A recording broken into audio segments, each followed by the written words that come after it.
நம்முடைய குறைவில் நம்மை ஆசீர்வதிக்க விரும்புகிற தேவன். ஆமென் சொல்லுவோமே. நம்முடைய குறைவில் நம்மை ஆசீர்வதிக்க விரும்புகிற நம்முடைய தேவனாகிய கர்த்தர். அல்லேலூயா. கவனிங்க, நம்முடைய குறைவில் நம்மை ஆசீர்வதிக்க அவர் ஏன் விரும்ப வேண்டும்? அதற்குரிய காரணங்கள் என்ன? அதற்குரிய கருப்பொருட்கள் என்ன? அவன் நம்முடைய குறைவு, நம்முடைய வாழ்க்கையிலே தேவனுடைய பிள்ளைகளுக்கு குறைவு ஏன் வருகிறது? அந்த குறைவை நாம் எப்படி ஜெயிக்க முடியும்? அதை நாம் எப்படி மேற்கொள்ள முடியும்? எடுத்தவர்கள் வாசிப்போம். சங்கீதங்களின் புஸ்தகம் 16ஆம் சங்கீதம் 5-6 வசனங்கள்.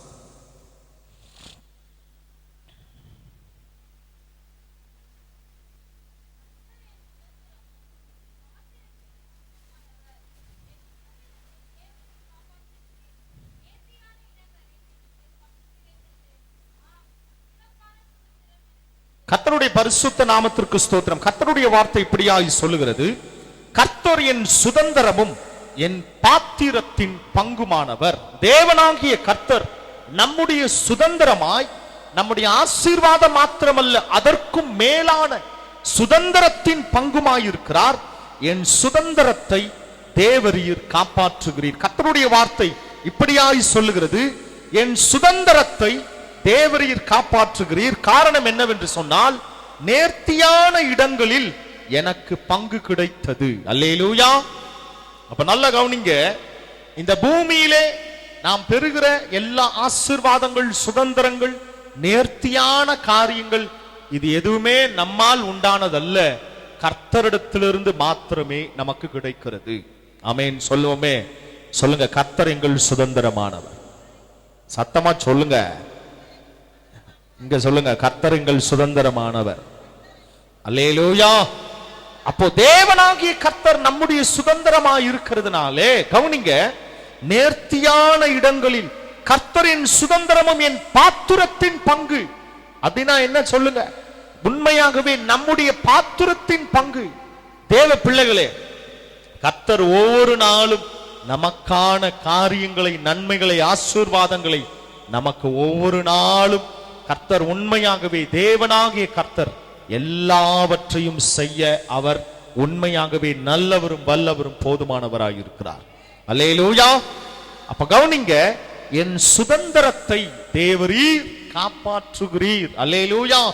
அப்ப நல்ல கவனிங்க, நம்முடைய சுதந்திரத்தை நம்முடைய தேவனாகிய கர்த்தர் காப்பாற்றுகிறார், அதை வழி நடத்துகிறார். மாத்திரமல்ல, நேர்த்தியான இடங்களில் நமக்கு கர்த்தர் பங்கை வைத்திருக்கிறார். அல்லேலூயா. கவனிங்க தேவ பிள்ளைகளே. அப்போ இப்படியாய் தேவ வசனம் சொல்லுகிறது. அப்போ எங்கிருந்து நமக்கு, தேவனுடைய பிள்ளைகளுக்கு, கர்த்தருடைய பிள்ளைகளுக்கு ஏன் இந்த குறைவு வருகிறது? கவனிங்க. அப்ப நாம் எப்படி இந்த சுதந்திரத்தை அடைய முடியும்? எப்படி நாம் இந்த ஆசீர்வாதத்தை பெற முடியும்?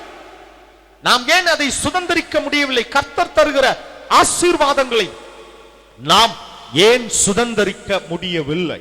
அல்லேலூயா. கர்த்தருடைய வார்த்தை சொல்லுகிறது. கவனிங்க, வேத புஸ்தகத்தில் மிகவும் ஆசீர்வதிக்கப்பட்ட ஒரு மனிதன் யார் அல்ல? நம்முடைய விசுவாசிகளின் தகப்பனாகிய ஆபிரகாம். அல்லேலூயா. இந்த ஆபிரகாம் எப்படியாய் அவன் ஆசீர்வதிக்கப்பட்டான்? கவனிங்க தேவ பிள்ளைகளே, உண்மையாகவே ஆபிரகாமுடைய வாழ்க்கையிலும் பலவிதமான வறட்சிகள், பலவிதமான இல்லாத தன்மைகள், காய்ந்து போன நிலைகள் ஆபிரகாமின் வாழ்க்கையிலும் இருந்தது. ஆமென் சொல்லுவோமே. ஆனால் ஆபிரகாம் அதை எப்படி மேற்கொண்டு அந்த தேசத்திலேயே கர்த்தர் அவனை எப்படி ஒரு சீமானாய் மாற்றினார்? காரணம் என்ன? வாசிங்க, எடுத்த ஒரு வாசிப்போம். ஆதியாகமத்தின் புஸ்தகம் 12வது அதிகாரம் 12:1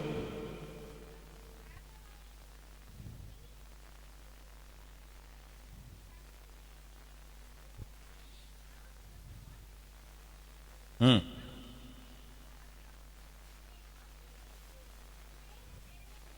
ம்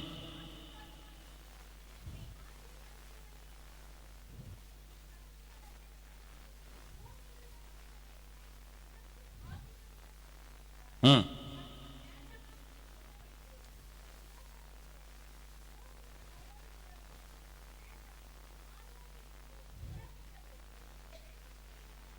போதும். கர்த்தருடைய பரிசுத்த நாமத்திற்கு ஸ்தோத்திரம். கவனிங்க, கர்த்தர் ஆபிரகாமுக்கு ஒரு தரிசனத்தில் கர்த்தர் சொல்றாரு, ஆபிரகாமை நோக்கி, நீ உன் தேசத்தையும் உன் இனத்தையும் உன் தகப்பனுடைய வீட்டையும் விட்டு புறப்பட்டு நான் உனக்கு காண்பிக்கும் தேசத்துக்கு போ அப்படின்னு ஆபிரகாமை குறித்து ஆபிரகாம் இடத்துல தேவனாகிய கர்த்தர் இது எடுத்துரைக்கிறார். ஆபிரகாம் பாருங்க, ஆரான் என்கிற ஊரிலே இருக்கிறார். கானானை நோக்கி போகும்போது பாருங்க, போக முடியாமல் இந்த இடத்துல தங்கி விடுகிறார்கள். ஆனா கர்த்தர் சொல்றார், இல்ல, நான் உனக்கு காண்பிக்கிற தேசத்துக்கு நீ போ. அல்லேலூயா. அப்போ ஆபிரகாம் இந்த காரியத்தை விசுவாசிக்கிறார். ஆனால் அவர் போகிற இடங்களிலே பெரிதான ஒரு பெரிய ஆசீர்வாதத்தை ஆபிரகாம் பார்க்க முடியவில்லை. அல்லேலூயா. ஆபிரகாம் கர்த்தர் சொல்லி ஆபிரகாம் போன இடத்துல பெரிய ஒரு ஆசீர்வாதமோ நன்மையோ பெருசா ஒண்ணும் இல்ல, ஒரு சில வறட்சியில் தான், சில குறைவுகள் தான் அந்த இடத்துல இருக்கிறது. ஆனா நல்லா கவனிங்க, தேவனுடைய வார்த்தை சொல்லுகிறது, ஆபிரகாம் தேவனை விசுவாசித்தான், அவன் ஆசீர்வதிக்கப்பட்டான். எத்தனை பேர் ஆமென் சொல்றீங்க? அல்லேலூயா. கர்த்தருடைய வார்த்தை சொல்லுகிறது, கர்த்தர் சொன்ன அந்த வார்த்தையை, அந்த ஆசீர்வாதங்களை, அந்த வாக்குத்தத்தங்களை ஆபிரகாம் அப்படியே விசுவாசித்தான். கர்த்தர் அவனை ஆசீர்வதித்து அவனை பெருக செய்தார். அல்லேலூயா. அருமையான தேவ பிள்ளைகளே, ஒரு ரகசியத்தை நாம் தெரிந்து கொள்ள வேண்டும். கவனிங்க, விசுவாசமும் ஆசீர்வாதமும் ஒன்றிணைக்கப்பட்டிருக்கிறது. எத்தனை பேர் விசுவாசிக்கிறீங்க? இந்த காரியத்தை எத்தனை பேர் விசுவாசிக்கிறீங்க? விசுவாசமோ ஆசீர்வாதமும் ஒன்றிணைக்கப்பட்டிருக்கிறது. அதே போல அவ்விசுவாசமும் சாபமும் இணைக்கப்பட்டிருக்கிறது. அல்லேலூயா. ஆமென் சொல்ல மாட்டோமே? அல்லேலூயா. நல்லா கவனிங்க, ஆபிரகாம் இடத்துல கர்த்தர் பேசின போது, கர்த்தர் சொன்ன போது, உண்மையாகவே இந்த ஆரான்ல பாத்தீங்கன்னா எல்லா விதமான வசதிகள், எல்லா காரியங்களும், ஏன்னா அவனுடைய சொந்த ஊரு, அவனுடைய தகப்பனாகிய தேராக அந்த ஊர்ல தான் மரித்திருக்கிறார், அவர் தான் இருக்கிறாங்க, எல்லா சொந்த பந்து, எல்லா ஜனங்களும் இருக்கிறார்கள். ஆனா கர்த்தர் ஏதோ ஒரு தேசத்துக்கு, அவர் காண்பிக்கிற தேசத்துக்கு போன்னு சொல்றாரு. போனாங்க எப்படி இருக்குமோ, என்ன நிலை இருக்குமோ, நமக்கு தேவையான வசதிகள் இருக்குமா அப்படின்னு ஆபிரகாம் நினைத்திருந்து, உண்மையாகவே சொல்லுகிறேன், அதை விசுவாசித்து அதை நடைபெறாதிருந்தால், கவனிங்க, அப்படி எதுவுமே ஆபிரகாம் செய்யாமல் தேவன் சொன்னதை, அந்த வாக்குத்தத்தங்களை, வார்த்தைகளை நம்பி விசுவாசித்தான். ஆபிரகாம் ஆசீர்வதிக்கப்பட்டான். அல்லேலூயா. நல்லா கவனிங்க, விசுவாசம் மாத்திரமல்ல, ஆபிரகாம் ஆசீர்வதிக்கப்பட்டதற்கான காரணம் என்னவென்று சொன்னால், தேவனுக்கு ஆபிரகாம் உண்மை உள்ளவனாயிருந்தான். அல்லேலூயா. எதுல? எல்லாவற்றிலும் உண்மை உள்ளவனாயிருந்தான். சத்தமா ஒரு ஆமென் சொல்லுவோமே. அருமையான தேவ பிள்ளைகளே, நாம் ஆசீர்வதிக்கப்பட வேண்டுமானால் விசுவாசமும் நம்முடைய ஆசீர்வாதங்களும் ஒன்றிணைக்கப்பட வேண்டும். அல்லேலூயா. அப்படின்னா என்ன? நம்முடைய விசுவாசமும் ஆசீர்வாதமும் அது எப்படி ஒன்றிணைக்கப்படும்? கவனிங்க. நம்முடைய விசுவாசமும் ஆசீர்வாதமும் அது ஒன்றிணைக்கப்படுவதற்கான காரணங்கள் என்ன? வாசிங்க, அதிலே 13 ஆதியாகமம் 13:1 வாசிங்க.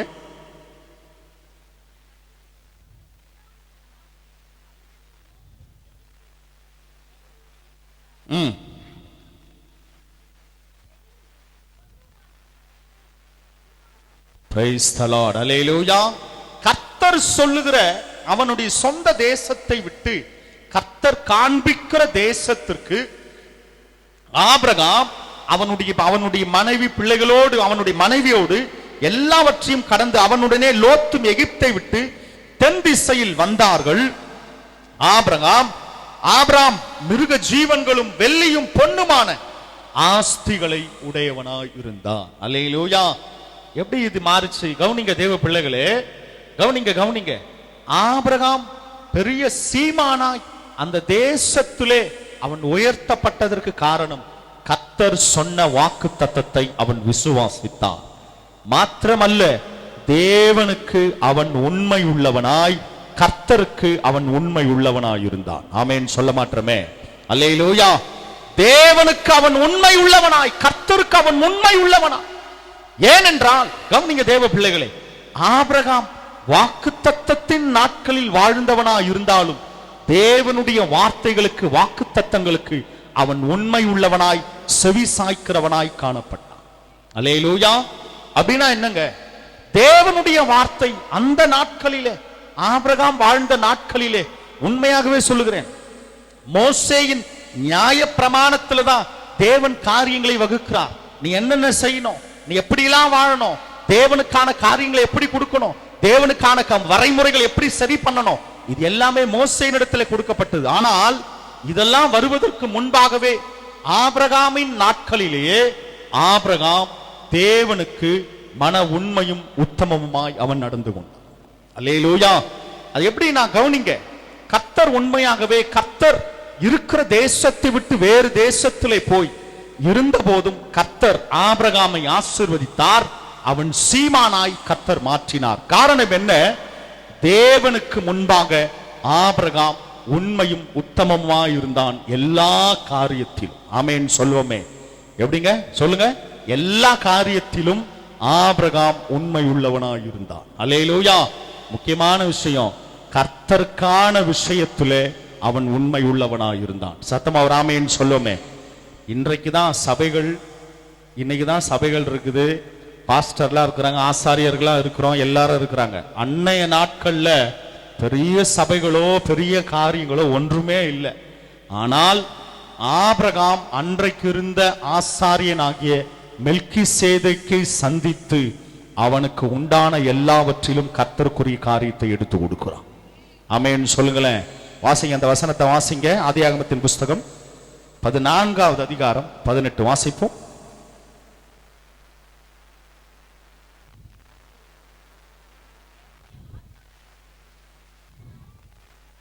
Salem Salem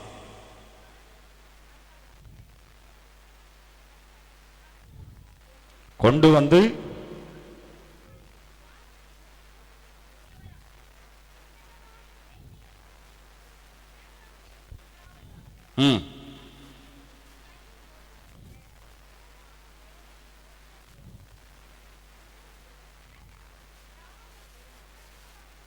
praise the Lord. எத்தனை பேர் இந்த வார்த்தையை விசுவாசிக்கிறீங்க? அல்லேலூயா. நல்ல கவனிங்க தேவ பிள்ளைகளே. இந்த தேவன் மேல் வைத்திருக்கிற விசுவாசமும் தேவனுடைய ஆசீர்வாதங்களும் நாம் எப்படியாய் பெற வேண்டும் என்கிற ரகசியத்தை ஆபிரகாம் அறிந்ததினாலே கர்த்தர் அவன் தலையை உயர்த்தி பெரிய சீமானாய் அவனை மாற்றினார். அல்லேலூயா. பாருங்க, ஆபிரகாம் இந்த மெல்கிசேதேக்கை சந்திக்கல. மெல்கிசேதேக் என்கிற ஆசாரியன், ஒரு பாஸ்டர், அவர் வந்து ஆபிரகாமை சந்திக்கிறார். சந்தித்து என்ன சொல்றார் பாருங்க, அன்றியும் உன்னதமான தேவனுடைய ஆசாரியனாய் இருந்த சாலேமின் ராஜாவாகிய மெல்கிசேதேக்கு அப்பமும் திராட்சரசமும் கொண்டு வந்து அவனை ஆசீர்வதித்து. யார் ஆசீர்வதிக்கிறாரு சொல்லுங்க? என்ன எல்லாம் விட்டுட்டீங்க, எல்லாரும் கம்முனா எல்லாம் அமைதியா இருக்கிறீங்க. யாரங்க ஆசீர்வதிக்கிறாரு? மெல்கிசேதேக்கு யார் ஆசீர்வதிக்கிறார்? சத்தமா சொல்லுங்க, சத்தமே வரலையே. மெல்கிசேதேக்கு யார் ஆசீர்வதிக்கிறாரு? மெல்கிசேதேக்கு அவனை ஆசீர்வதித்து, அப்படின்னா மெல்கிசேதேக்கு ஆபிரகாமை ஆசீர்வதிக்கிறார். அல்லேலூயா. என்ன ஆசீர்வாதம் பாருங்க, வானத்தையும் பூமியையும் உடையவராகிய உன்னதமான தேவனுடைய ஆசீர்வாதம் ஆபிரகாமுக்கு உண்டாவதாக. அல்லேலூயா. எத்தனை பேர் விசுவாசிக்கிறீங்க? அல்லேலூயா. கவனிங்க தேவ பிள்ளைகளே, இந்த பாஸ்டர் வந்து, இந்த ஆசாரியனாகிய மெல்கிசேதேக் வந்து ஆபிரகாமை உன்னதமான தேவனுடைய தாசனாகிய, கவனிங்க, உன்னதமான தேவனுடைய உடையவராகிய உன்னதமான தேவனுடைய ஆசீர்வாதம் ஆபிரகாமுக்கு உண்டாவதாக. அல்லேலூயா. நல்லா கவனிங்க, இந்த ஆசீர்வாதம் இந்த ஆபிரகாம் மேல எப்படி தங்குச்சு? கவனிங்க. இங்கதான் நம்ம இந்த ரகசியத்தை கற்றுக்கொள்றோம். விசுவாசமும் ஆசீர்வாதமும் எப்படியாய் ஒன்றிணைக்கப்பட்டது, அது எப்படியாய் ஒன்றிணைந்திருக்கிறது. தேவனை ஆபிரகாம் எல்லாவற்றிலும் விசுவாசித்தான், அது அவனுக்கு உண்மை உள்ளதா இருந்தது. எல்லாவற்றிலும் ஆபிரகாம் உண்மை உள்ளவனா இருந்தான். கவனிங்க, இந்த மெல்கிசேதேக் ஆகிய ஆசாரியன் ஆபிரகாமை ஆசீர்வதிக்கிறார். அந்த ஆசீர்வாதம் அவன் தலைமேல் எப்படி நின்றது என்றால், கர்த்தருடைய வார்த்தை சொல்கிறது, உன் சத்துருக்களை உன் கையில் ஒப்பு கொடுத்த உன்னதமான தேவனுக்கு ஸ்தோத்திரம் என்று சொன்னான். இவனுக்கு ஆபிரகாம் எல்லாவற்றிலும் தசமபாகம் கொடுத்தான். அல்லேலூயா. இந்த நீதியே உண்டாகல. கவனிங்க தேவ பிள்ளைகளே, கர்த்தருக்கு கொடுக்கணும் என்கிற நீதியே நியாயப்பிரமாணத்துல தான் வருது. எங்க வருதுன்னா மோசேயினிடத்துல தான் சொல்லப்படுகிறது. மோசேயினிடத்துல தான் கர்த்தர் இந்த நியதி வகுக்கிறார். இப்படி எல்லாம் செய்யணும், இந்த காரியங்கள்லாம் பண்ணணும். இந்த தேவனுடைய பிள்ளைகள் முதலாவது பழுக்கிற முதல் பழங்களும் எல்லாவற்றையும், அது என்னுடையது, முதற் பேரான எல்லாவற்றையும் கர்த்தருக்கென்று நீங்கள் படைப்பீர்களாக, எல்லாவற்றையும் கர்த்தர் ஒரு நியதியை உண்டாக்குறார். இதெல்லாம் உண்டாகவே இல்லை. ஆனால் அதற்கு முன்பாகவே ஆபிரகாம் தேவனுக்குரிய காரியங்களை ஆசாரியனுக்கு செலுத்துகிறான். அல்லேலூயா. நல்லா தெரிந்து கொள்ளுங்க தேவ பிள்ளைகளே, ஆபிரகாம் பெரிய சீமானாய் விசுவாசிகளின் தகப்பனாய் இன்றைக்கும் நிற்கிறதற்கு, தேவனுக்காக எல்லாவற்றிலும் கொடுக்கிறதற்கு அவன் உண்மை உள்ளவனாய் இருந்தான். எத்தனை பேர் விசுவாசிக்கிறீங்க? சத்தமா ஒரு ஆமென் சொல்லுவோமே. அல்லேலூயா. நல்லா கவனிங்க தேவ பிள்ளைகளே, தேவனுக்காக எல்லாவற்றிலும் அவன் உண்மை உள்ளவனாய், அந்த ஆசாரியனாகிய மெல்கிசேதேக்குக்கு அவன் எல்லாவற்றிலும் தசமபாகம் செலுத்துகிறான். கவனிங்க, தேவனுக்காக நாம் எந்த அளவு கொடுக்க முற்படுகிறோமோ எல்லாவற்றிலும் கர்த்தர் ஆபிரகாமின் ஆசீர்வாதம் எங்களுக்கு வேணும்னு நம்ம பாடுறோம். ஆபிரகாமின் ஆசீர்வாதம். கவனிங்க, கர்த்தருடைய வார்த்தை சொல்லுகிறது போல, கர்த்தருடைய வார்த்தை சொல்லுகிறது போல ஆபிரகாமுக்கு உண்டான ஆசீர்வாதங்களை நாமும் பெற முடியும். எத்தனை பேர் விசுவாசிக்கிறீங்க? நம்ம பாடெல்லாம் பாடுறோம், என்னன்னு? ஆபிரகாமுக்கு உண்டான ஆசீர்வாதத்தை தாங்க ஆண்டவரே. கவனிங்க, ஆபிரகாம் செய்த காரியங்கள் ரகசியம் இதுதான். ஆபிரகாம் எப்படி இந்த அளவுக்கு அவன் இருக்கிற நிலையிலிருந்து, சொந்த தேசத்திலிருந்து வெளியிலே போன போது, அவன் பிற தேசத்திலே அவன் போன போது கர்த்தர் அவனை எப்படியாய் ஆசீர்வதித்தார் என்றால், தேவனுக்காக எல்லாவற்றிலும் உண்மை உள்ளவனாய் இருந்தான். அல்லேலூயா. நிச்சயமாகவே தேவ பிள்ளைகளே, உண்மையாகவே நாமும் கர்த்தருக்காக தேவனுக்காக விதைக்க முடியாத தன்மைதான் நம்முடைய ஆசீர்வாதத்தை தடை செய்கிறது. ஆமென் சொல்ல மாட்டோமே. இப்ப இந்த ஆசாரியன் பாருங்க, ஆபிரகாமை பார்த்து ஆசீர்வதிக்கிறார். ஆமென் சொல்ல மாட்டோமே. நாங்களும் மாசம் மாசம் உங்களை ஆசீர்வதித்து தான் இருக்கிறோம். எத்தனை பேர் ஆமென் சொல்றீங்க? எத்தனை பேர் ஆமென் சொல்றீங்க? நீங்கள்லாம் ஆசீர்வாதம் சொல்றீங்க, ஒன்னும் எங்களுக்கு தான் வரமாட்டேன். எல்லாரும் என்ன சொல்றேன், என்னன்னு இருக்கும்? ஆசீர்வாதம் நல்லாதான் இருக்குது, ஒன்னும் நமக்கு வரமாட்டுதே. இந்த ஆசாரியன் பாருங்க, ஆசீர்வாதத்தை அவன் மேல் கூறுகிறான். அந்த ஆசீர்வாதம் எப்படி நின்றதென்றால், ஆபிரகாம் தேவனுக்காக உண்மை உள்ளவனாயிருந்தான். அல்லேலூயா. ஆபிரகாம் தேவனுக்கு முன்னுரிமை. எல்லாவற்றிலும் அவன் சீமானாய் இருந்த போதும், என்னுடைய பணத்தினால், என்னுடைய ஆஸ்தி, என்னுடைய சம்பாத்தியம் இல்ல, அப்படியா அல்ல, எல்லாவற்றையும் தேவனுக்கு உண்மையாய் சரியாய் ஆசாரியனுக்கு செய்தார். ஆமென் சொல்ல மாட்டோமே. அருமையான தேவ பிள்ளைகளே, இதுதான் ரகசியம். கவனிங்க, நமக்கு ஏன் ஆசீர்வாதங்கள், தேவனுடைய சபையிலே ஆசீர்வாதங்களை உங்களுக்கு கூறியும், அதனால அந்த ஆசீர்வாதங்கள் நம்மிடத்திலே முழுமையாய் வர முடியாத காரணம் ஏன்? அந்த குறைவுகள் நமக்காக வருகிறது என்றால், கர்த்தருடைய வார்த்தை தெளிவாய் சொல்லுகிறது, நம்முடைய ஆசீர்வாதங்கள் தடைப்படுவதற்கான காரணம் நாம் கர்த்தருக்காக கொடுக்க முடியாத நிலை. ஆமென் சொல்லுவோமே. எப்படி தெரியுங்களா? மனப்பூர்வமா. கவனிங்க, கர்த்தருடைய வார்த்தை சொல்லுகிறது, நம்முடைய ஆசீர்வாதம் ஏன் தடைப்படுது அப்படின்னு நம்ம கர்த்தரை கேட்கிறோம். உண்மையாகவே சொல்ல போனா நம்முடைய ஆசீர்வாதம் ஏன் தடைப்படுதுன்னா நாம தான் காரணமா இருக்கும். எத்தனை பேர் ஆமென் சொல்றீங்க? சொல்லுங்க. நம்முடைய எங்களுடைய ஆசீர்வாதம் தடைபடுவதற்கு நாங்க தான் காரணம். உண்மை அதுதான். நம்முடைய ஆசீர்வாதங்கள் தடைபடுவதற்கான காரணம் என்ன? நாம் கர்த்தருக்காக முழு மனதோடு உண்மையாய் கொடுக்க முடியாத தன்மை. ஆமென் சொல்லுவோமே. இதற்கு யார் உதாரணம்னா, வாசிங்க, எடுத்தவர் வாசிப்போம். ஆதியாகமத்தின் புஸ்தகம் 4வது அதிகாரம் 3 வாசிப்போம்.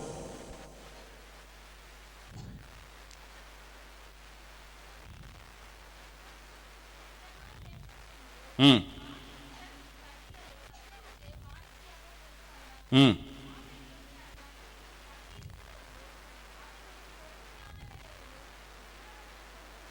ம் ம் பிரைஸ் தி லார்ட். போதும். கர்த்தருடைய பரிசுத்த நாமத்திற்கு ஸ்தோத்திரம். பாருங்க, ஆதாமுடைய பிள்ளைகளாகிய 2 பேர் ஆகிய காயின் ஆபேல். இந்த விஷயம் எல்லாருக்கும் தெரிந்ததுதான். காயின் நிலத்தை பயிரிடுகிறவன், ஆபேல் ஆடுகளை மேய்க்கிறவனா இருந்தா. சில நாள் கழித்து காயின் அந்த நிலத்தில் இருக்கிற எல்லாவற்றையும், கர்த்தருடைய வார்த்தை சொல்கிறது, காயின் நிலத்தின் கனிகளை கர்த்தருக்கு காணிக்கையாக கொண்டு வந்தான். ஆபேல் என்ன செய்யறாங்க? ஆபேல் தன் மந்தையில் தலையீற்றுகளிலும் அவைகளில் கொழுமையானவைகளையும் சிலவற்றை கொண்டு வந்தான். அந்த வசனத்தை நல்லா கூர்ந்து கவனிச்சீங்கன்னா தெரியும். காயின் அவன் விதைத்ததுல சிலவற்றை கொண்டு வந்தான். ஆனால் ஆபேல், கர்த்தருடைய வார்த்தை சொல்லுகிறது, ஆபேல் மந்தையின் தலையீற்றுகள். ஆமென் சொல்லுவோமே. அப்படின்னா என்ன தெரியுங்களா? தலையீற்றுனா அவன் இந்த ஆடுகளிலே முதன்மையானது, முதல் தலையீற்று, முதல் குட்டி போட்டது, முதல் கொழுமையானது, இவைகளை கர்த்தருக்கு கொண்டு வந்தான். ஆமென் சொல்லுவோமே. ரெண்டுத்துக்கும் வித்தியாசம் இருக்கு. ரெண்டுமே காணிக்கதான், ரெண்டுமே கர்த்தருக்கு கொடுக்கிறது தான். ஆனா ரெண்டுத்துக்கும் வித்தியாசம் உண்டு. ஆமென் சொல்லுவோமே. இந்த காய் என்ன பண்றா தெரியுங்களா? அநேக விளைச்சல் விளையுது, அதுல ஏதோ ஒரு பங்கை ஏதோ ஒரு ஓரமா இருக்கிறது கொண்டு வந்து காணிக்க வைக்கிறார்.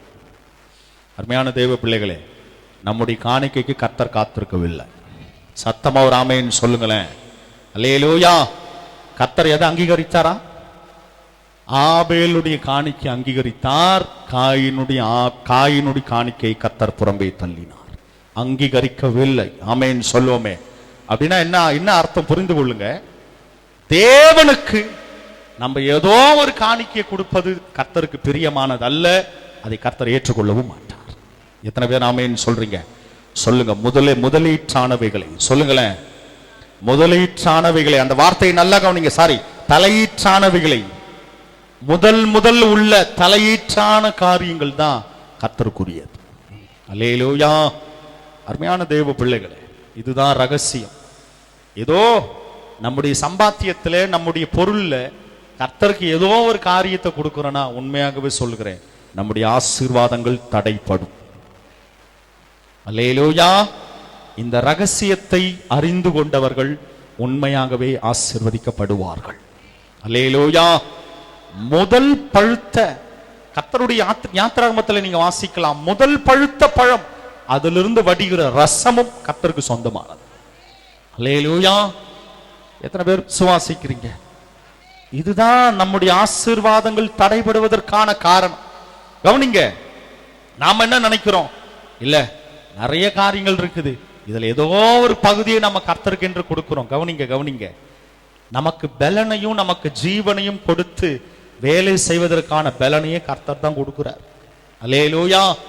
அந்த பலன் எல்லாம் நம்மளால வேலை செய்ய முடியுமா? கர்த்தருக்காக நம்ம எல்லா காரியங்களையும் சம்பாதிக்க முடியுமா? ஆனா இதை யார் அறிந்து கொள்வதில்லை. எல்லாம் போக கர்த்தருக்கு மிச்சம் மீதி காயினை போல. கவனிங்க தேவ பிள்ளைகளே, இது தேவனுக்கு பிரியமில்லாத காரியம். நம்முடைய ஆசீர்வாதங்கள் தடைப்படும். அல்லேலூயா. அப்ப சபையில மெல்கிசேதேக்கு ஆபிரகாமை ஆசீர்வதித்தான். அந்த மெல்கிசேதேக்கு கர்த்தருடைய ஊழியக்காரனுக்கு அவன் முதன்மையானவைகளை ஆபிரகாம் செலுத்தினான் என்றால் ஆபிரகாம் சீமானாயிருந்தான். எத்தனை பேர் சீமானா இருக்க விரும்புறீங்க? அல்லேலூயா. இல்ல நாங்க சாதாரணமாவே இருந்தா போதும். கவனிங்க தேவ பிள்ளைகளே, நாம் உண்மையாகவே கர்த்தருக்கு என்ன பிரியம் தெரியுங்களா? நம்ம இருக்கிற நிலையிலே இருப்பது தேவனுக்கு பிரியம் அல்ல. ஆமென் சொல்லுங்களேன். சத்தமா ஒரு ஆமென் சொல்லுங்களேன்.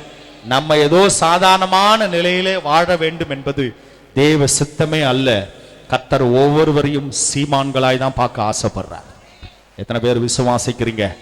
உண்மையாகவே நாங்களும் அப்படிதான் விசுவாசிக்கிறோம். சத்தமா ஒரு ஆமென் சொல்லுங்க. நீலாமா, நம்மளாம் எப்படி இருக்கணும்? சீமானா இருக்கணும். சொல்லுங்க எல்லாரும். சீமானா என்னதுங்க? சீமானா அந்த வார்த்தைக்கு அர்த்தம் என்ன சொல்லுங்க. அவங்க என்னப்பா பெரிய சீமாப்பா சொல்றாங்களா? ஒரு வார்த்தை சொல்றாங்க, அவங்களுக்கு என்னங்க பெரிய சீமா அப்படின்றாங்களே. என்ன அப்படின்னா கவனிங்க. சீமான் என்றால் அந்த இருக்கிற தேசத்திலே அவர்கள் தலை உயர்த்தப்பட்டு அல்லேலூயா. எத்தனை பேர் சொல்றீங்க எங்க தலை இந்த தேசத்திலே உயர்த்தப்படணும்? ஆமென் சொல்ல மாட்டீங்களே. சத்தமா ஒரு ஆமென் சொல்லுங்க. எங்க தலை உயர்த்தப்படணும். கவனிங்க, ஆபிரகாமுக்கு கர்த்தர் சொன்ன வாக்குத்தத்தம் பண்ண கர்த்தர் சொன்ன தேசத்துல வரும்போது வறட்சி தான் இருந்தது, குறைவு தான் இருந்தது. ஆனா இதெல்லாம் எப்படிங்க நிறைவா மாறினுச்சுன்னா, தேவன் மேல் இருந்த விசுவாசம், கர்த்தருக்காக உண்மையாய் தேவனுக்காக, தேவனுடைய ஊழியக்காரனுக்கு ஆபிரகாம் எல்லாவற்றிலும் உண்மை உள்ளவனாயிருந்தான். ஆமென் சொல்லுவோமே. நான் விசுவாசிக்கிறேன், ஏதோ மிச்சம் மீதெல்லாம் இல்ல, தேவனுக்கு ஆபிரகாம் முதன்மையானவைகளை செலுத்தி இருப்பான். ஆமென் சொல்ல மாட்டோமே. அல்லேலூயா. நிச்சயமாகவே தேவ பிள்ளைகளே, ஏன்னா யாத்ராகமத்திலே அருமையான இப்ப நியாய பிரமாணம் கர்த்தரே சொல்றார் இந்த வார்த்தையை. வாசிங்க அந்த வசனத்தை. யாத்ராகமத்தின் புஸ்தகம் 13வது அதிகாரம்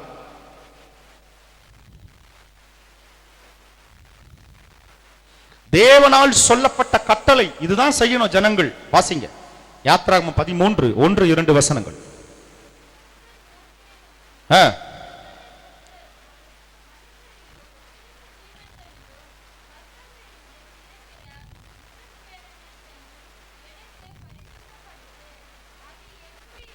Praise the Lord. Hallelujah. கர்த்தர் எவ்வளவு திட்டமா சொல்லியிருக்கார் பாருங்க. கர்த்தர் மோசேயை நோக்கி, இஸ்ரவேல் புத்திரருக்குள் மனிதரா இருந்தாலும் சரிங்க, மிருக ஜீவன்களா இருந்தாலும் சரி, அது எந்த பொருள்களா இருந்தாலும் சரி, எதுவா இருந்தாலும் கர்த்தர் சொல்றார் பாருங்க, உண்மையாகவே மிருக ஜீவன்களிலும் கர்ப்பம் திறந்து பிறக்கிற முதற்பேர் அனைத்தையும் எனக்கு பரிசுத்தப்படுத்து, அது என்னுடையது. அல்லேலூயா. சொல்லுங்க, முதற்பேரானதெல்லாம் யாருது? சொல்லுங்க, முதற்பேரானதெல்லாம் கர்த்தருடையது. சொல்லுங்க, தலையீற்றெல்லாம் கர்த்தருடையது. அல்லேலூயா. அப்ப முதன்மையானதை யாருக்கு செலுத்தணும்? சத்தமா சொல்ல மாட்டீங்களே. முதன்மையானதை கர்த்தருக்கு செலுத்தி பாருங்க. உங்கள் உண்மையாகவே சொல்லுகிறேன், நிரம்பி வழிகிற ஆசீர்வாதங்களை சீமான்களை போல கர்த்தர் உங்களை வைத்திருப்பார். நிச்சயமாகவே இதுதான் தேவனுடைய கட்டளை. இப்ப நல்லா கவனிங்க. இந்த காயினை போல ஏதோ நான் சம்பாதிக்கிறதுல ஏதோ ஒரு பங்கு, ஏதோ ஒரு காரியம், ஏதோ கர்த்தர் கொடுக்கணும்பா, ஒரு நாளும் இப்படி இருக்காதீங்க. உண்மையாகவே சொல்லுகிறேன், கர்த்தர் நமக்கு கொடுக்கிற ஆசீர்வாதங்களே முற்றிலுமா கர்த்தரை நிறுத்தி போற்றுவார். எத்தனை பேர் விசுவாசிக்கிறீங்க அருமையான தேவ பிள்ளைகளே?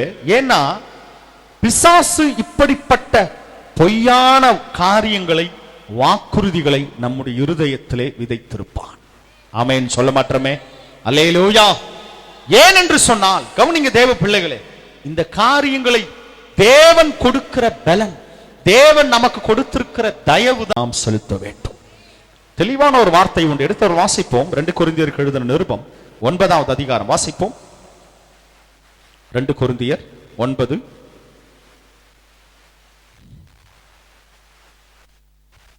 6 வாசிப்போம்.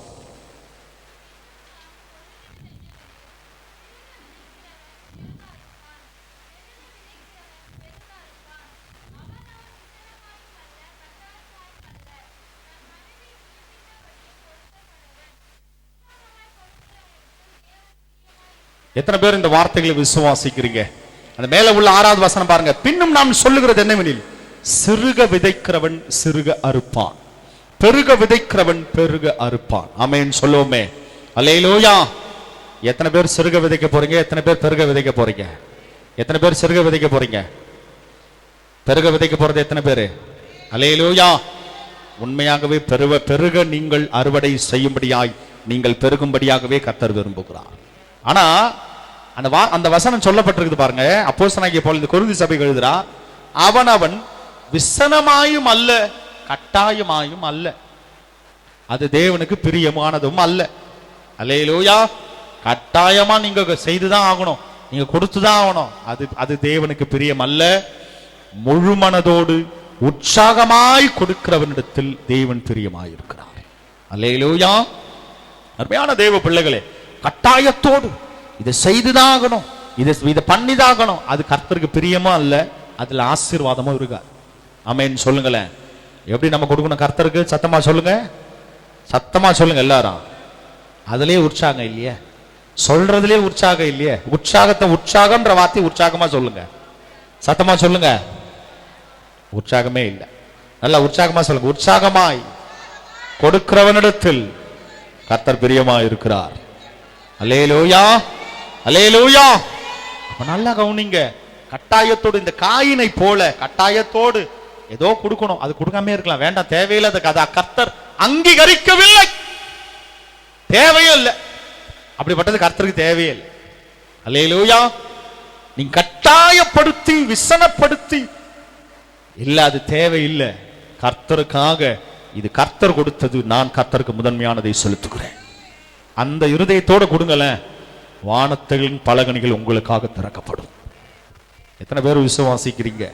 சத்தமா ஒரு ஆமைன்னு சொல்ல மாட்டோமே. தொடர்ந்து வாசிங்க சிஸ்டர், தொடர்ந்து வாசிங்க.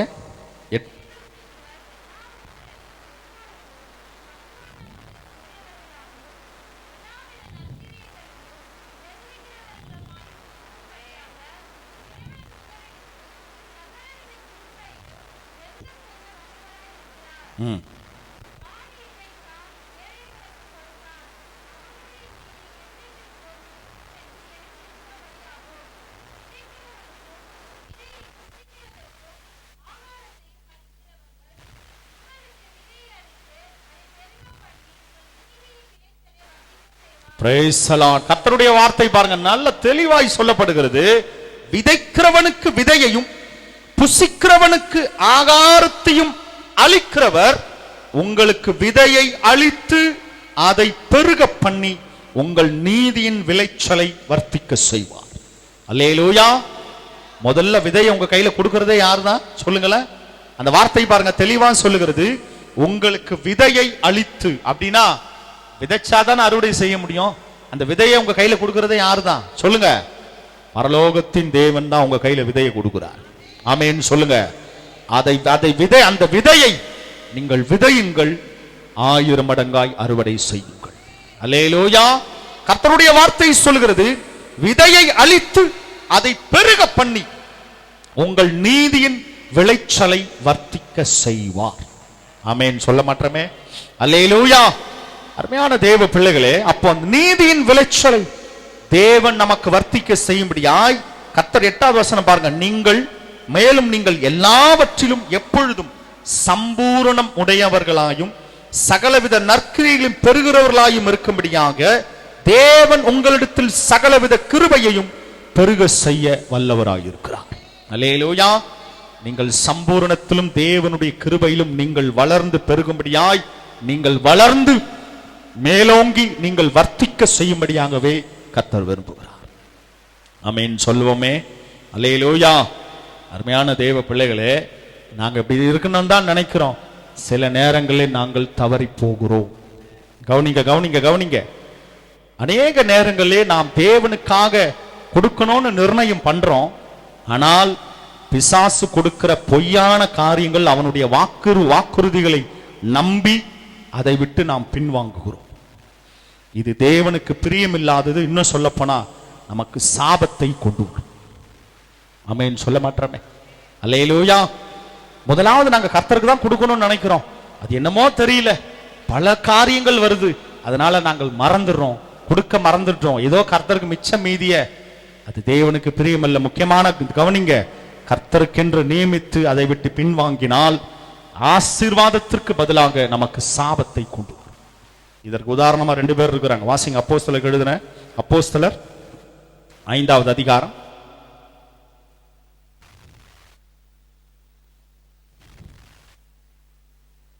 அப்போஸ்தலர் 5:1 வாசிப்பு.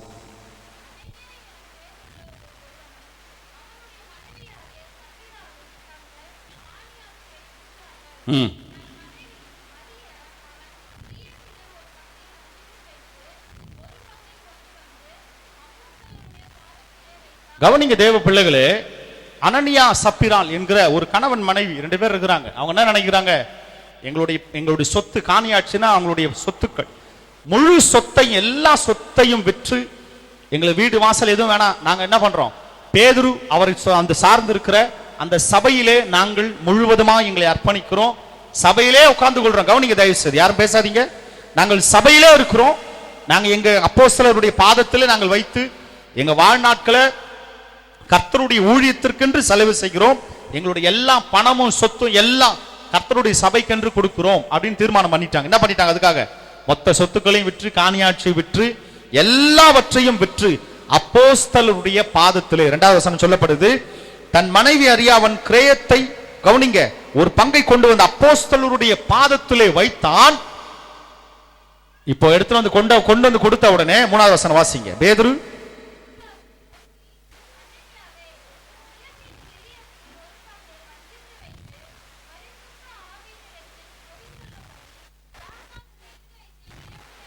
Praise the Lord. Hallelujah. 2வது வசனம் முதல் பகுதியை மாத்திரம் வாசிங்க சிஸ்டர். தன் மனைவி அறிய, போதும், என்ன செய்துட்டாரா? எல்லா சொத்துக்களையும் எல்லா பணத்தையும் கர்த்தருக்கென்று கொடுக்கணும்னு முடிவு பண்ணியாச்சு. அப்படின்னா என்ன செய்யணும் சொல்லுங்க? கர்த்தர் வந்து உன்னை கொடுங்கன்னு சொல்லல. அப்போஸ்தலர் வந்து, எப்பா உன் சொத்தெல்லாம் வித்து எங்க கிட்ட கொடுத்துரு, சபையில வந்து உட்காந்துக்கோ, உனக்கு சாப்பாடு போடுறோம், என் ஊழியம் செய், யாரும் சொல்லல. இவங்களே தீர்மானம் பண்ணாங்க, இவங்களே முடிவெடுக்கிறாங்க, இவங்களே சொத்துக்களை, காணியாட்சிகளை விற்கிறாங்க, இவர்களே எல்லாவற்றையும் செய்து கடைசியில் என்ன பண்றாங்க தெரியுங்களா? கவனிங்க, கவனிங்க, அந்த வார்த்தையை கவனிங்க. தன் மனைவி அறிய அவன் கிரயத்திலே ஒரு பங்கை வஞ்சித்து வைத்து, ஆமென் சொல்லுவோமே. என்ன பண்ணிட்டாங்க சொல்லுங்க? முழுமையா கர்த்தருக்கு கொடுக்கணும் அப்படின்னு முடிவு பண்ணிட்டா என்ன செய்யணும் சொல்லுங்க? எம்மியாலும் பின்வாங்க கூடாது. கவனிங்க, கவனிங்க தேவ பிள்ளைகளே, அவங்க கொடுத்திருந்தாங்கன்னா உண்மையாகவே அவர்கள் உண்மையாகவே இன்றைக்கு வரைக்கும் ஆசீர்வதிக்கப்பட்டவர்களாய் இருந்திருப்பார்கள். தேவனுக்கான ஊழியங்களை, கர்த்தருக்காக பெரிய காரியங்களை பேதுருவோடு சேர்ந்து செய்திருக்கலாம். ஆனா ஒரு பங்கை வஞ்சித்து உள்ள வச்சுட்டாங்க. எங்க? இது யாரோடது இல்ல, அவங்களோடது தான். கவனிங்க, இது யாரோட பணமும் இல்ல, அவங்களுடைய சொந்த பணம். கவனிங்க தயவு செய்து, அவங்களுடைய சொந்த பணம், சொந்த சொத்துக்களை விற்று, இது வேற யாரோடது, அவங்களுடையது தான். இது யார புடுங்கன்னு சொல்லல, அவங்களே தீர்மானம் பண்றாங்க, அவங்களே விற்கிறார்கள். எல்லாவற்றையும் எடுத்துட்டு எல்லாத்தையும் கொடுக்குறேன்னு சொல்லிட்டு என்ன பண்ணிட்டாங்க? கர்த்தருக்காக ஒரு பங்கை வஞ்சித்து வீட்டிலே வச்சுக்கிட்டாங்க. அல்லேலூயா. சரி, இப்ப பேதுருகிட்ட போறாங்க. அவர் தான் பாஸ்டர் மாதிரி இருக்கிறார். அன்னைக்கு அந்த அப்போஸ்தலர் நாட்கள்ல பேதுருகிட்ட போறாங்க. பேதுருகிட்ட போயிட்டு, ஐயா எங்க காணியாட்சியெல்லாம் வித்துட்டோம், இனிமே நாங்க சபையிலே வந்து இருந்துடுறோம், இந்தாங்க அப்படின்னு கையில கொடுக்குறாங்க. அப்போஸ்தலனாகிய பேதுரு பரிசுத்த ஆவியானவர் இவர்கள் ஒரு பங்கை வஞ்சித்து வைத்திருக்கிறார்கள் என்று கர்த்தர் வெளிப்படுத்துகிறார். அல்லேலூயா. பேதுரு அவனை நோக்கி, அனனியாவே, நிலத்தின் கிரயத்தில் ஒரு பங்கை வஞ்சித்து வைத்து பரிசுத்த ஆவியினிடத்தில் பொய் சொல்லும்படி சாத்தான் உன் இருதயத்தை நிரப்பினது என்ன? அல்லேலூயா. கொடுக்கிற நேரத்தில் பிசாசு என்ன ஆலோசனை கொடுத்திருக்கான்? எப்பா எல்லாத்தையும் கொடுத்துட்டா எப்படி, உன் கை செலவுக்கு கொஞ்சம் வச்சுக்கோ. என்ன சொல்றான் பிசாசு? அனனியாவே, சப்பீராவே, இந்த ஆதாம் ஏவாளை கொடுத்த மாதிரி ஒரு ஆலோசனை கொடுக்கிறான் பிசாசு. எப்பா சொத்தெல்லாம் வித்துட்ட, நல்லது கொடு, இயேசுக்கு வானான்னு சொல்ல கொடு, உன் கை செலவுக்கு ஒரு டீ சாப்பிட வச்சுக்கோ, ஒரு டீ பண்ணு வேணும். பேதுரு கிட்ட போய் நைட்ல கேப்பியா? பேதுரு ஒரு டீ வேணும் பேதுரு, அப்படி கேட்பியா? என்ன ஒரு இன்பமான ஆலோசனை பிசாசு கொடுக்கிறான் பாருங்க. கவனிங்க தேவ பிள்ளைகளே, அநேக நேரங்களில் நாம் இப்படிதான் ஏமாற்றப்படுகிறோம். பிசாசு தருகிற பொய்யான ஆலோசனைக்கு உங்கள் செவிகளை, உங்கள் இருதயத்தை சாய்க்காதீங்க. அப்போ பேதுருவே என்ன கேட்கிறார் பாருங்க, சாத்தான் உன் இருதயத்தை நிரப்பினது என்ன? இது கணவன் மாத்திரம், மனைவிக்கும் தெரியும். அவங்களும் அப்படியா, சரி ஆமா எல்லாத்தையும் வித்துட்டோம், கொஞ்சமா எடுத்து வீட்டுல வச்சுக்கலாம். உன்னை யாருன்னா கேட்டாங்களா? கர்த்தருக்கு கொடு, சபைக்கு கொடுன்னு உன்னை யாருன்னா கேட்டாங்களா? அப்போ பேதுரு வந்து கேட்டாரா? கர்த்தர் கொடுக்க சொன்னாரா? இல்ல, இவங்களே முடிவு பண்ணி இவங்களே தீர்மானம் பண்றாங்க பாருங்க. பேதுருகிட்டே சொல்லிருக்கலாம், ஆமாங்க ஐயா வீட்டுல ஒரு பங்கை வச்சுட்டோம், ஒரு அர்ஜென்ட்டுக்கு வச்சிருக்கிறோம், அப்படியும் சொல்லல. இவ்வளவுதான் வித்தீங்களா? ஆமா இவ்வளவுதான் வித்தோம். அருமையான தேவ பிள்ளைகளே, ஆசீர்வாதமா மாற வேண்டியது, வாசிங்க 4வது வசனம், உன்னுடையதா இருக்கவில்லையோ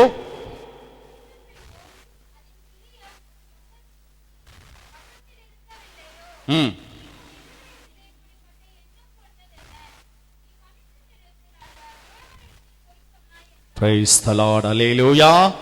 நீ மனுஷனிடத்தில் அல்ல தேவனிடத்தில் போய் சொன்னாய். இந்த வார்த்தையை கேட்ட மாத்திரத்தில் அனனி என்ன தெரியுமா? வாசிங்க 5வது வசனம். அவ்வளவுதான், போதும், முடிஞ்சு போச்சா? அப்போஸ்தலருடைய பாதத்திலே வைத்து அப்போஸ்தலர்கள் சபையிலே கர்த்தருக்கென்று எப்பொழுதும் ஊழியம் செய்யணும், தேவனுடைய சமூகத்தில் இருக்கணும், ஆசீர்வாதம் உள்ளவர்களா இருக்கணும்னு தான் இதை செய்தாங்க. பிசாசு கொடுத்த ஒரு சின்ன ஆலோசனையை கேட்டு வஞ்சித்ததினாலே ஆசீர்வாதம் சாபமாய் முடித்தது. எத்தனை பேர் விசுவாசிக்கிறீங்க? என்னையா காலையிலே பயம்படுத்துறீங்க, ஏதாவது சொல்லி பயமா இருக்கு, ஏதோ என்ன நடக்குமோ, நாங்களே வீட்டில் இது பண்ணியிருக்கிறோம், பயம், காலையிலே பயம்படுத்துறீங்க. பயம் இல்லை, இதுதான் உண்மை, இதுதான் சத்தியம். நம்முடைய ஆசீர்வாதங்கள் இன்னமும் சபையில நம்ம சொல்றோம், நீங்கள் ஆசீர்வதிக்கப்படுவீர்கள். யாபேசின் ஆசீர்வாதம், ஆபிரகாமின் ஆசீர்வாதம், எல்லா ஆசீர்வாதத்தையும் நாங்களும் சொல்லிட்டு தான் இருக்கிறோம். ஒரு ஆசீர்வாதமும் அந்த மாதிரி தெரியலையே, ஏதாவது ஒண்ணு வந்தா கூட குறைவுகள்லாம் மாறி இருக்குமே அப்படின்னு நீங்களும் நினைக்கிறீங்க. என்ன காரணம் தெரியுங்களா? கர்த்தருக்கு முதன்மையானதை செலுத்தாததுதான் காரணம். அல்லேலூயா. அதே நேரத்தில் பிசாசு கொடுக்கிற சின்ன ஆலோசனைகள், அவன் கொடுக்கிற இன்பமான ஆலோசனையை கேட்கவே கேட்காதீங்க. அவன் பொய்யனும் பொய்யுக்கு பிதாவுமா இருக்கிறான். உங்கள் ஆசீர்வாதத்தை முழுமையா தடை செஞ்சிடும். எத்தனை பேர் விசுவாசிக்கிறீங்க? அல்லேலூயா. உங்க ஆசீர்வாதத்தை இன்னும் சொல்ல போனா, இந்த அனனியா ஞாபகம் வச்சுங்க. பின்பாக அவங்க மனைவியும் வராங்க. பேதுரு மனைவி வீட்டிலும் கேட்கிறாரு, என்னப்பா இவ்வளவுதான் வித்தீங்களா? ஆமாயா, இவ்வளவுதான் வித்தோம். அப்படியா? உன் கணவனை இப்பதான் மரித்து அடக்கம் பண்ணிட்டு வராங்கன்னு சொன்ன மாத்திரத்தில் இந்த மனைவியும் கீழே விழுந்து மரித்து போகிறார்கள். ஒரே நாள்ல கணவன் மனைவி ஒரு குடும்பமே சாபத்தினால் மரித்து போனார்கள். அல்லேலூயா. நல்ல கவனிங்க தேவ பிள்ளைகளே, தேவன் நமக்கு விதையை அளிக்கிறவர். அதை விதைக்கும்படியான திராணியை தான் நமக்கு கொடுத்திருக்கிறார். நமக்கு விதைகளை கையில கொடுத்தது யாருங்க? சொல்லுங்க, யார் கொடுத்தது? நம்முடைய தேவனாகிய கர்த்தர் தான் அந்த விதையை நம்முடைய கரங்களை கொடுத்திருக்கு. விதை தானா வரல, அந்த விதையை அதை சம்பாதிக்கும்படியான பலனை, கிருபைகளை கர்த்தர் நமக்கு தந்திருக்கிறார். அந்த விதையை கையிலே வச்சிட்டு இருக்க கூடாது, அந்த விதையை விதைக்க வேண்டும். ஆமென் சொல்ல மாட்டோமே? விதைத்தாதான் அதை நீங்கள் 1000 மடங்காய் அறுவடை செய்ய முடியும். ஆமென். அந்த முதல்ல அறுவடை வருது பாருங்க, அந்த அறுவடை கர்த்தருக்குரிய. கர்த்தர் சொல்லி இருக்கிறார்ல, தலையீற்றானவைகள் எல்லாம், முதன்மையானவைகள் எல்லாம் என்னுடையது. கர்த்தர் சொல்றாரு பாருங்க, என்னுடையது. அது என்னுடைய சபையில கொண்டு வந்துரு, என்னுடையது. அருமையான தேவ பிள்ளைகளே, அப்ப உண்மையாகவே பிசாசு இப்படிப்பட்ட பொல்லாத ஆலோசனைகளை, தீவினையான ஆலோசனைகளை, அதுக்கு நாம் காது கொடுத்து நம்முடைய சிந்தனையை செவி சாய்ப்போமானால் நாம் வஞ்சிக்கப்படுவோம், ஏமாற்றப்படுவோம், சாபத்திற்குள்ளாய் சிக்கிக்கொள்வோம். எத்தனை பேர் ஆமென் சொல்றீங்க? உண்மையாகவே தேவனுடைய வார்த்தை தெல்ல தெளிவாய் சொல்லுகிறது. கர்த்தரே சொல்றாரு, தேவனுக்கு நீ எனக்கு கொடுத்து என்ன டெஸ்ட் பண்ணு. அந்த ஒரு வசனத்தை மாத்திரம் வாசிப்போம். மல்கியா தீர்க்கதரிசன புஸ்தகம் 3வது அதிகாரம் 8 வாசிப்போம். இப்ப அந்த இடத்துல கவனிச்சீங்களே, அனனியா சப்பிரான் தேவனை வஞ்சித்ததினால் அவர்களுக்கு வந்த தண்டனை என்ன? இப்ப பாருங்க, இந்த தீர்க்க தரிசன புஸ்தகத்திலே கர்த்தர் முதல் கேட்கிற கேள்வி, மனுஷன் தேவனை வஞ்சிக்கலாமா? ஒரு கேள்விக்குரியது உண்டு. மனுஷன் தேவனை வஞ்சிக்கலாமா? உடனே எல்லாரும் கேட்கிறாங்க, நாங்க எதுல வஞ்சித்தோம்? வாசிங்க தொடர்ந்து.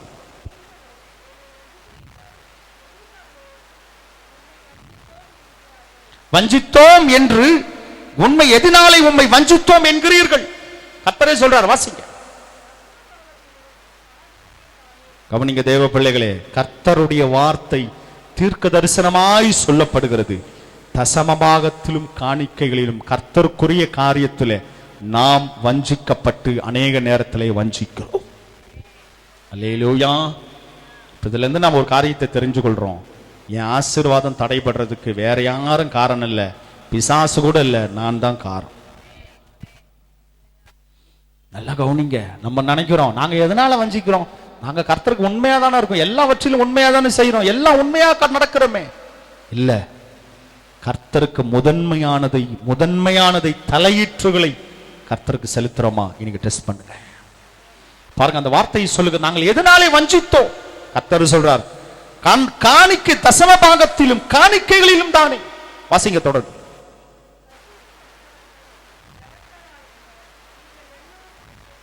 புரியுதுங்களா? ஆசீர்வாதம் சாபமா மாறி கர்த்தர் ஒரே நாள்ல, பாருங்க, அனனியா சப்பிரால் கதையை ஞாபகம் வச்சுங்க. ஆசீர்வாதமா இருந்திருக்கணும் அவங்க, ஆனால் ஒரே நாள்ல வஞ்சித்து வைத்ததினாலே ஆசீர்வாதம் சாபமாய் மாறி. அந்த வார்த்தை பாருங்க, நீங்கள் சபிக்கப்பட்டவர்கள். ஏன்? கர்த்தருடைய வார்த்தை சொல்லுகிறது, ஜனத்தாராகி நீங்கள் எல்லாரும் என்னை வஞ்சித்தீர்கள். அருமையான தேவ பிள்ளைகளே, இன்றைக்கும் தேவன் நம்மோடு இடைப்பட்டு பேசிக் கொண்டிருக்கிறார். நாம் ஆசீர்வதிக்கப்பட வேண்டும் என்பதே தேவ சித்தமாய் இருக்கிறது. அல்லேலூயா. அப்ப எப்படிங்க கர்த்தர் பாருங்க, அது ஒரு நல்ல காரியத்தை சொல்றார். இதை செய், இதை நீ கொடுத்து பார், டெஸ்ட் பண்ணு, என்ன நடக்கும்? வாசிங்க, தொடர்ந்து வாசிங்க.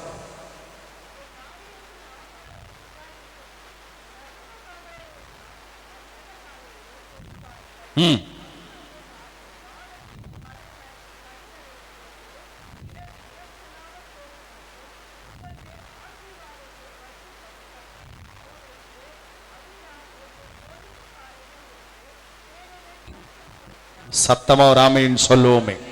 அல்லேலூயா. எங்க பொருள் உண்டா இருக்கணுமா? அந்த வார்த்தை நல்லா கவனிங்க. நம்ம என்ன நினைக்கிறோம் தெரியுமா? எல்லாம் இவங்க செய்துக்கு தான் கொடுக்குறோம். ஐயா, காணிக்கை தசம்பாகியம் எந்த மனுஷனுக்கும் எந்த ஆளுக்கும் இல்லை, எல்லாமே கர்த்தருக்குரியது. அந்த நினைவு நமக்கு வந்துட்டாலே கர்த்தருக்கு உண்மை உள்ளவர்களாய் தேவனுக்குரியதை தேவனுக்கு உண்மையா செலுத்தும். அல்லேலூயா. கர்த்தர் சொல்றார் பாருங்க, என் ஆலயத்தில் ஆகாரம் உண்டாயிருக்கும்படி தசம பாகங்களை எல்லாம் பண்ட சாலையிலே கொண்டு வாருங்கள். எங்க ஆகாரம் உண்டாயிருக்கணுமா? சொல்லுங்களேன், சத்தமா சொல்லுங்க. எங்க ஆகாரம் உண்டாயிருக்கணும்? சபையில, ஆலயத்துல. ஆலயத்துல ஆகாரத்தை நீங்க கொண்டு வாங்க. உங்கள் வீடுகளிலே ஆகாரம் நிரம்பி வழிந்து ஓடிக்கொண்டு, எண்ணெயும் மாவும் குறையாமல் கர்த்தர் வழிந்தோடும்படியா கர்த்தர் உங்களை ஆசீர்வதித்துக் கொண்டே இருப்பார். இதான் ரகசியம். இது ஆபிரகாம் அறிந்து வைத்திருந்தார். கர்த்தர் அவரை சீமானாய் மாற்றினார். ஆமென். பாருங்க, பண்டசாலையிலே கொண்டு வாருங்கள், அப்பொழுது நான் வானத்தின் பல கனிகளை திறந்து இடங்கொள்ளாமற் போகும் மட்டும் உங்கள் மேல் ஆசீர்வாதத்தை வருஷிக்க மாட்டேவேனோ என்று அதனால் என்னை சோதித்து பாருங்கள். கர்த்தர் வேற எங்கேயுமே இந்த வார்த்தையை பயன்படுத்தல, இந்த இடத்துல மாத்திரம் பயன்படுத்துறாரு. என்ன டெஸ்ட் பண்ணு. என்ன சொல்றாரு? சத்தமா சொல்லுங்க. சோதித்து பாருங்க, அதான் அர்த்தம். சோதித்து பாருங்க, அதான் அர்த்தம். என்னது? நீ எனக்கு கொடுத்து டெஸ்ட் பண்ணு, நான் உன்னை ஆசீர்வதிக்கிறேனா இல்லையான்னு பாரு. ஆமென் சொல்லுங்க. கர்த்தர் இந்த வார்த்தையை வேற எங்குமே பயன்படுத்தல, வேற எங்குமே பயன்படுத்தல. என்ன சோதித்து பாரு அப்படின்னு இந்த கர்த்தர் எந்த இடத்திலும் என்னை சோதித்து பாருங்கள் வார்த்தை பயன்படுத்தவே. ஆனால் கர்த்தருக்கு கொடுக்கிற விஷயத்தில் கர்த்தர் சொல்றார், நீ கொடுத்து என்னை சோதித்து பார், வானத்தின் பலகணிகளை திறந்து இடங்கொள்ளாமற் போக மட்டும் உங்களை ஆசீர்வதிப்பேன். சத்தமா ஒரு ஆமென் சொல்ல மாட்டோமே? அல்லேலூயா என்று சேனைகளின் கர்த்தர் சொல்லுகிறார். அல்லேலூயா. அருமையான தேவ பிள்ளைகளே, ஆலயத்தில் அப்ப தேவனுக்கு முதன்மையானவைகள் தலையீற்றுகள் எல்லாம் கர்த்தருக்குரியது. எத்தனை பேர் ஆமென் சொல்றீங்க? எத்தனை பேர் இனிமே கர்த்தருக்கு உண்மையா பிசாசுக்கு இடங்கொடாமல் கர்த்தருக்கு காரியங்களை நாம் செலுத்த போகிறோம்? அல்லேலூயா. உண்மையாகவே நாம இன்னும் குறைவுள்ளவர்களாகவே, நாங்க இன்னும் குறைவுள்ளவர்கள் இல்ல, அந்த குறைவிலிருந்து கர்த்தருக்கு கொடுத்து பாருங்களேன், அதுதான் பரலோகத்தில் மிகுதியா இருக்கும். ஆண்டவராய் இயேசு கிறிஸ்து தேவாலயத்தில் நின்று கொண்டிருக்கிறார். எல்லாம் தங்களுடைய ஆஸ்திகளிலிருந்து எல்லாரும் காணிக்க போடுறாங்க. ஆனால் ஏழை விதவை 2 காசுகளை போட்டால் அந்த பணம் கர்த்தர் சொல்றார், ஆண்டவராய் இயேசு கிறிஸ்து மற்ற எல்லாரை காட்டிலும் இவளுக்கு உண்டான எல்லாவற்றையும் இவர்கள் போட்டு விட்டார்கள், பரலோகத்தில் இவர்கள் பலன் மிகுதி. அல்லேலூயா. அப்படின்னா எல்லாரும் தங்கள் ஆஸ்தியிலிருந்து பெருமைக்காக போடுறாங்க. ஆனால் இந்த விதவியோ தானுக்கு உண்டா இருந்த எல்லாவற்றையும் போட்டு விட்டான். ஆமென் சொல்ல மாட்டோமே. அப்படின்னா என்ன? கர்த்தருக்கு நீங்க கொடுத்து பாருங்களேன். நான் விசுவாசிக்கிறேன், தனக்கு உண்டா இருந்த 2 காசு தான் அவங்க கைட்ட எல்லாமே இருக்கு. அந்த விதவை கிட்ட எல்லாத்தையும் போட்டுட்டாங்க. கர்த்தர் அவங்களை கைவிட்டிருப்பாருன்னு நினைக்கிறீங்களா? நிச்சயமா இல்ல. கர்த்தர் அவங்களை மிக உயர்ந்த ஸ்தானங்களிலே கர்த்தர் அவங்களை ஆசீர்வதித்திருப்பார். ஆமென். அப்ப உண்மையாகவே கவனிங்க. நம்ம என்ன நினைக்கிறோம்னா, எங்களுக்கே நிறைய குறைவு இருக்குங்க, நாங்களே இவ்வளவு பிரச்சனையில இருக்கிறோம், இதுல வேற சபைக்கு கர்த்தருக்கு நத்த பாப்போம், இந்த பாப்போம் ஆப்போம் இதெல்லாம் ஒன்றும் வேலைக்கே ஆகாது. கர்த்தருக்காக உண்மையா முதன்மையா செய்து பாருங்களேன். கர்த்தர் உண்மையாகவே சொல்லுகிறேன், நீங்க யாருமே சபைக்கு நடந்தே வர மாட்டீங்க. அதுதான் எங்களுடைய ஆசீர்வாதம், அதுதான் எங்களுடைய விசுவாசம். விசுவாசமும் ஆசீர்வாதமும். எங்களுடைய விசுவாசம் உங்களுடைய ஆசீர்வாதம். நாங்க விசுவாசிக்கிறோம், எங்க பிள்ளைகள் எல்லாம் நம்ம சபைகள் எல்லாம் பென்ஸ் BMW தான் வரணும். அல்லேலூயா. இடமும் கர்த்தர் ஆயத்தப்படுத்திட்டார். எல்லாரும் பார்க்கிங் தானே கஷ்டப்பட்டீங்க, பார்க்கிங் கூட இருக்கு, போங்க. பார்க்கிங் கூட இருக்குது, பார்க்கிங் கூட இருக்கு. போன இது 2 இந்த ஜபத்துல இருந்தவங்க யார்? செவ்வாய்க்கிழமை ஜபத்துல அவங்களாம் வந்து அந்த ஓனர் இங்க வந்து எங்க கிட்ட பேசிட்டு போயிரு சொல்லுவாங்க. இப்போ பாஸ்டர் சொல்லுவாங்க, கவனி வந்து பேசிட்டு போய், ஐயா ரெடி, முதல்ல பகுதியா கொடுக்குறோம், இன்னும் கொஞ்ச நாள்ல காலை வைங்க, ஃபுல்லா உங்களுக்கு தான் கொடுக்க போறோம் சொல்லிட்டார். அருமையான தேவ பிள்ளைகளே, அப்ப சுதந்திரிக்க போறோம். கர்த்தரின் சுதந்திரமானவர். அப்ப கர்த்தருக்காக நாம் சுதந்திரிக்கணும்னா நம்ம ஒரு ஸ்டெப் எடுத்து வைங்க. கர்த்தருக்காக வைங்களேன், விதைங்களேன், அப்பதாங்க அறுவடையே செய்ய முடியும். விதையே விதைக்கிறது இல்ல, அறுவடை வருதா? வரவே வர. எப்படி வரும்? விதைச்சாதான் அறுவடை வரும். இதான முறை. கர்த்தர் உண்டாக்கின முறை இதுதானே. நீ விதை அதை நான் ஆசீர்வதிப்பேன், நீ அறுவடை செய்ய முடியும். விதைக்கிறதே இல்லை, அறுவடை வருதா 10 வருஷம் அறுவடை வராது. விதைத்தாதானே அறுவடை. இதுதானே இயல்பு, இதுதானே.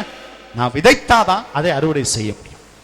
விதைக்கிறவனுக்கு விதையையும் நீ சிறுக விரித்தா சிறுகா இருப்ப, பெருக வைக்கிற பெருகா இருக்க கர்த்தர் கிருபை செய்வார். ஆமென். நிச்சயமாகவே தேவனுடைய சபையிலே, ஆலயத்திலே தேவனுக்கு முதன்மையானவைகள் தலையீற்றுகள் எல்லாவற்றிலும் நாம் உண்மை உள்ளவர்களாய், தேவனுக்கு பிரியமுள்ளவர்களாய், கர்த்தருடைய ஆலயத்திலே எல்லாவற்றிலும் காணிக்கைகள் தசமபாகங்கள் எல்லாவற்றிலும் கர்த்தருக்கு ஏதோ மிச்சமானது போனது வந்ததெல்லாம் இல்ல, முதன்மையானதை கர்த்தருக்கு செலுத்துவோம். ஆமென் சொல்லுங்களேன். அல்லேலூயா. நிச்சயமாகவே சொல்லுகிறேன் தேவ பிள்ளைகளே, உண்மையாகவே அதை செய்து பாருங்க. கர்த்தர் சொல்றார், இதனால் என்னை சோதித்து பாருங்கள், இடங்கொள்ளாமற் போக மட்டும் உங்களை ஆசீர்வதிப்பேன். எத்தனை பேர் விசுவாசிக்கிறீங்க சொல்லுங்க? இடங்கொள்ளாமற் போக மட்டும் கர்த்தர் எங்களை ஆசீர்வதிக்க போறார். அதுக்கு ஒரு ரகசியத்தை சொல்லிட்டேன். ஆபிரகாம் எப்படி ஆசீர்வதிக்கப்பட்டார், ஆபிரகாம் எப்படி சீமானா இருந்தார், அந்த விசுவாசமும் ஆசீர்வாதமும் ஒன்றிணைந்திருக்கிறது. இல்ல நான் தேவனை விசுவாசிக்கல, அவிசுவாசமா இருக்கிறேன் அப்படின்னா அந்த அவிசுவாசம் சாபத்தை கொண்டு வரும். ஆமென். அப்ப நிச்சயமாகவே இந்த தேவனுக்குரிய காரியங்களிலே எச்சரிப்புள்ளவர்களாய், உண்மை உள்ளவர்களாய், கர்த்தருக்கென்று விதைப்போம், 100 மடங்காய் அறுவடை செய்வோம். ஆமென்.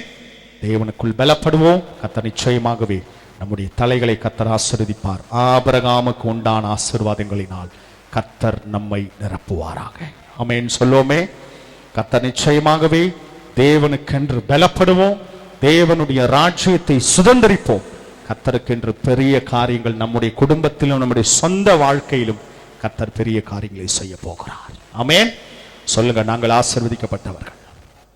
சத்தமா சொல்லுங்க, நாங்கள் ஆசீர்வதிக்கப்பட்டவர்கள். இன்னும் சத்தமா சொல்லுங்க, நாங்கள் ஆசீர்வதிக்கப்பட்டவர்கள்.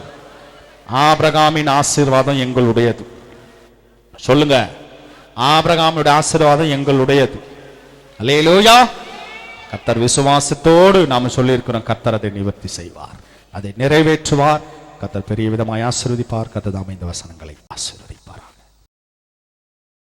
நன்றி தகப்பனே, நன்றி ஆண்டவரே, ஸ்தோத்திரம். அன்பும் இரக்கமும் நிறைந்த எங்கள் நல்ல பிதாவே, இயேசு கிறிஸ்துவின் நாமத்தினாலே உம்மிடத்தில் வருகிறோம். பரிசுத்த ஆவியானவரே, உம்மை துதிக்கிறோம், வாழ்த்துகிறோம், வணங்குகிறோம், மகிமைப்படுத்துகிறோம், உயர்த்துகிறோம். ஆண்டவரே ஸ்தோத்திரம். ஆசீர்வதிக்கப்பட்ட இந்த பரிசுத்த ஓய்வு நாளில் காலை வேளை கால நன்றி. கர்த்தருடைய வார்த்தை சொன்னது போல தேவனுக்கென்று எல்லாவற்றிலும் கொடுக்கிறவர்களாய், உண்மை உள்ளவர்களாய், ஆசீர்வாதம் உள்ளவர்களாய், ஆபிரகாமின் ஆசீர்வாதத்தை பெறுகிறவர்களாய், ஆபிரகாமின் பிள்ளைகள் நிச்சயமாகவே அந்த ஆசீர்வாதங்களை நாங்கள் தேவனிடத்திலிருந்து உண்மையாய் பெற்றுக்கொள்ள வானத்தின் பலகணிகளில் திறந்து இடம் கொள்ளாமல் போக வேண்டாம். கர்த்தர் எங்களை ஆசீர்வதிக்க வல்லவர், நல்லவர், போதுமானவராய் இருக்கிறேன். ஏசப்பா, கர்த்தருடைய ஆசீர்வாதம் பிள்ளைகளுக்கு உண்டாகட்டும். கர்த்தர் உண்மையாகவே பெரிய விதத்தில் பெரிய ஆசீர்வாதங்கள், நன்மைகளை கர்த்தர் தந்து எங்கள் பிள்ளைகளை ஆசீர்வதிக்க வந்திருக்கிற ஒவ்வொரு தாய்மார்கள், சகோதரிமார்கள், சிறு பிள்ளைகள், வாலிப பிள்ளைகள் ஒவ்வொருவருக்காக ஜெபிக்கிறோம். அதனுடைய ஆவியானவருடைய கரம் முற்றிலுமாய் இன்றைக்கு நடத்தட்டும், பிள்ளைகளை பலப்படுத்தட்டும். கேட்ட வார்த்தை வசனத்தின் பிரகாரம் கர்த்தருக்கு உண்மை உள்ளவர்களாக இருக்க கர்த்தர் உதவி செய்ய ஒப்பு கொடுக்கிறோம். சபையில் நடக்கிற எல்லா ஆராதனைகளையும் கர்த்தர் ஆசீர்வாதமாய் மாற்றித்தாங்க.